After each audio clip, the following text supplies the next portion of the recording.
Hola, ¿cómo estás? Soy Carolina Pelleriti y acepté la invitación del Médicos por Naturaleza para contarte algo. El cáncer de mama es una enfermedad muy común en las mujeres y es curable si se diagnostica a tiempo. Por eso es muy importante que hagas un control médico anual, un autoexamen periódico y la mamografía. No te olvides que con 2 minutos de tu tiempo y un autoexamen, vos podés salvar tu vida.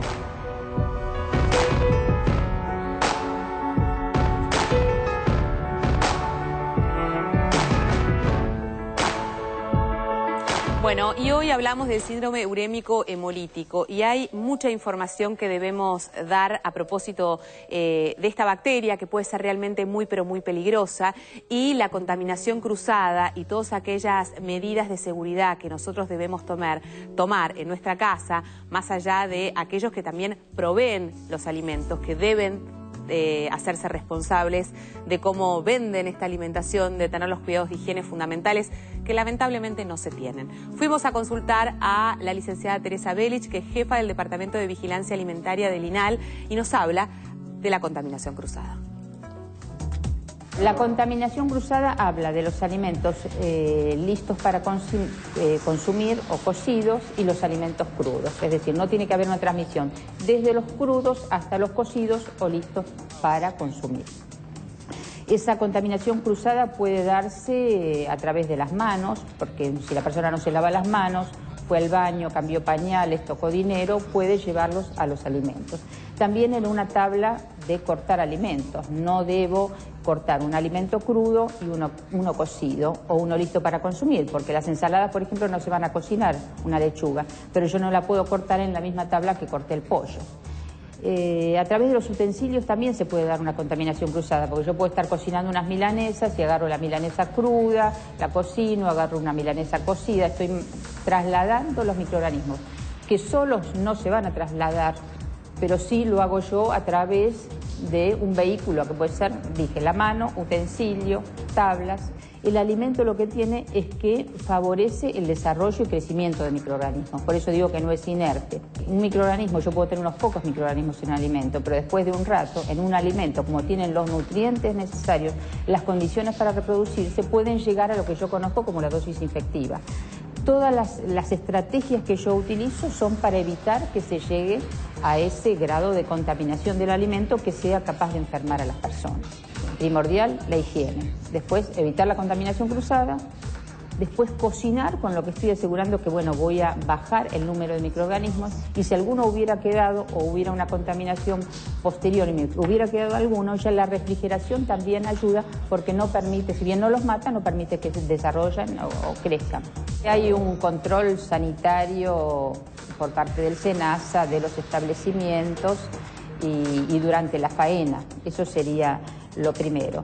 Es cierto que el carnicero, si tiene la bacteria en un trozo y después puede trasladarlo a otro trozo de carne, eso es cierto, pero bueno, también está en cada nivel qué controles hacemos o qué cuidados tenemos. En el hogar, nosotros, si estuviera presente en un pedazo de carne, sobre todo en la superficie, cuando hablamos de carnes enteras, lo más probable es que la contaminación esté fundamentalmente distribuida en la superficie del trozo de carne. El problema fundamentalmente son las carnes picadas, porque allí ya no hay contaminación en la superficie, sino que ya no puedo distinguir lo que es externo e interno, porque es todo una masa, digamos, donde se ha introducido lo que estaba por fuera del trozo de carne, ahora está introducido en el interior. Así que con eso hay que tener más cuidado y bueno, es importante cocinar las carnes a una temperatura superior a los 71 grados, evitando que queden partes rojas o rosadas y que los jugos sean totalmente translúcidos. Esa es la forma que tiene el ama de casa de asegurarse. Y además no utilizar ese mismo cuchillo que está o tenedor que está utilizando para esa carne cruda para manipular una ensalada o un alimento listo para consumir, cualquiera sea. Bueno, tantas cosas tenemos que aprender, que nos decía la licenciada recién, cosas fundamentales, básicas que lamentablemente no tenemos en cuenta, como por ejemplo, que estas bacterias están en la superficie de la carne. ¿Por qué es tan peligrosa la carne picada? Porque esas bacterias que estaban en la superficie van, como explicaba ella, al interior. El tema de los cuchillos. Ella nos puso ejemplos muy cotidianos, ¿no? De usar el cuchillo con el que estamos cocinando la carne y utilizarlo para cortar la lechuga o el tomate para la ensalada, o la papa, en fin, lo que fuere. Cosas riesgosas. Esta bacteria que estaba en un lugar se traslada y se disemina en todas partes de la cocina. Los doctores me decían, vos por ejemplo descongelás la carne ¿cómo? Yo digo en el secador de platos. Bueno, la carne se descongela en el secador de platos, todas las bacterias van a los platos o esa superficie que queda contaminada después no se lava o no se higieniza de manera correspondiente.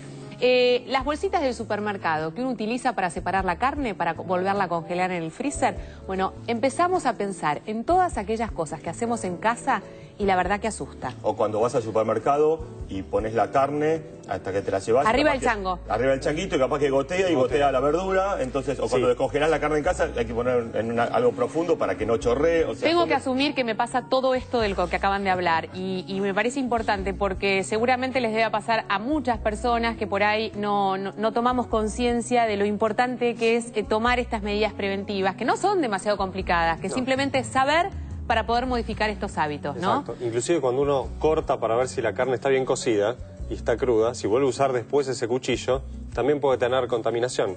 ¿Sí? Cosas básicas que hay que empezar a pensar porque esto es prevenible, eso es lo más importante. Bueno, ¿cómo podemos prevenirlo, Ezequiel? Bueno, lo más importante, como bien decía, todo el tema de la carne, y sobre todo la carne picada, tiene que haber una cocción a 70 grados para que muera la bacteria, o sea que la carne en menores de 2 años tiene que ser tipo suela, ¿sí? Tiene que estar muy cocida para quedarnos tranquilos, y sobre todo la carne picada. Pero también, ojo con todo lo que son los lácteos, no pasteurizados, sobre todo los quesos que podemos comprar, al costado de la ruta, que uno no sabe la procedencia. Esto es muy habitual que esto se haga, porque, no sé, te vas a Entre Ríos y ves los quesos y te sentís absolutamente tentado y conquistado y decís, bueno, paro y compro. Bueno, ¿por qué no ese tipo de cosas? Porque no sabemos con qué materiales, o sea, si se utilizó agua hervida, si era potable o no. Entonces, si está pasteurizada. Entonces corremos riesgo. Por eso los lácteos, mantener la cadena de frío, no bañarse en lugares donde pueda haber contaminación con materia fecal, ¿sí? De animales, porque esto también puede ser una vía de transmisión. Pregunta, las verduras. Uno va al supermercado, agarra la lechuga, que la agarraron 452.000 personas antes o después,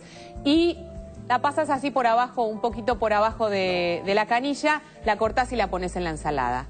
No, yo sé que es no. ¿Qué es lo que hay que hacer? Lo que hay que hacer es, puedes utilizar agua hervida, sino agua con unas gotas de lavandina, ¿sí? Como para desinfectar y quedarse tranquilo. Y ojo también dónde compramos la verdura, porque en muchos lugares se usa aguas hervidas para regar. ¿Sí? Servidas. Exactos. ¿Qué son aguas servidas? Contaminadas con materia fecal. ¿Sí? Entonces, ojo también dónde compramos la verdura, porque eso es una fuente de contaminación. Y el lavado de manos. ¿Sí? Cuando vamos al baño, siempre antes y después de manipular alimentos hay que lavarse las manos. Bueno, ¿y qué pasa? ¿Nosotros podemos modificar hábitos del carnicero?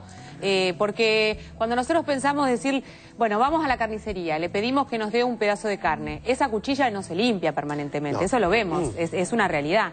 ¿Debiéramos de exigirle, lave la cuchilla, por favor, limpie la tabla? Es una recomendación que el carnicero debería hacer para evitar posible contaminación entre dos cortes de carne, ¿sí? Pero lo importante es la conciencia que tenga uno y pensar siempre en lo peor, como que ahí puede estar la bacteria, entonces voy a tomar todas las medidas para evitar eso. Preguntas, por ejemplo, los matarifes, los que venden la carne, ¿ellos deberían de hacer controles de aquellas medias reses que se están vendiendo o saliendo a la cadena de comercialización? Sí, el tema con los frigoríficos no son los frigoríficos legales, sino los ilegales, donde no se tiene control.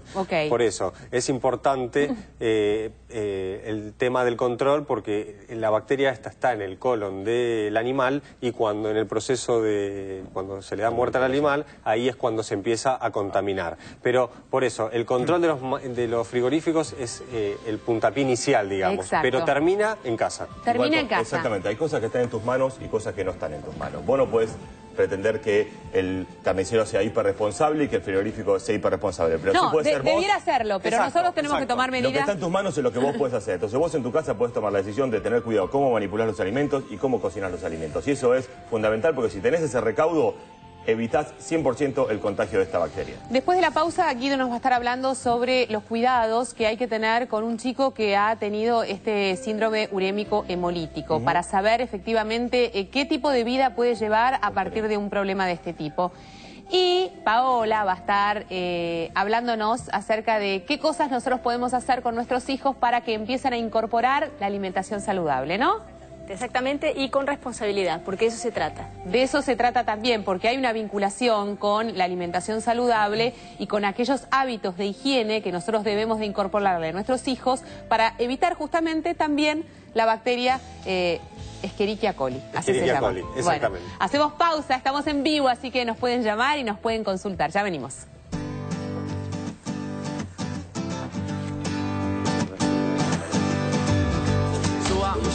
¿Sabías que el síndrome urémico hemolítico puede ser provocado por distintas causas? La más común es la bacteria Escherichia coli. La Escherichia es una bacteria sensible al calor. La fuente de contagio principal es la carne vacuna insuficientemente cocida. La leche no pasteurizada, los productos lácteos manufacturados con leche no pasteurizada y el agua contaminada también pueden transmitirla.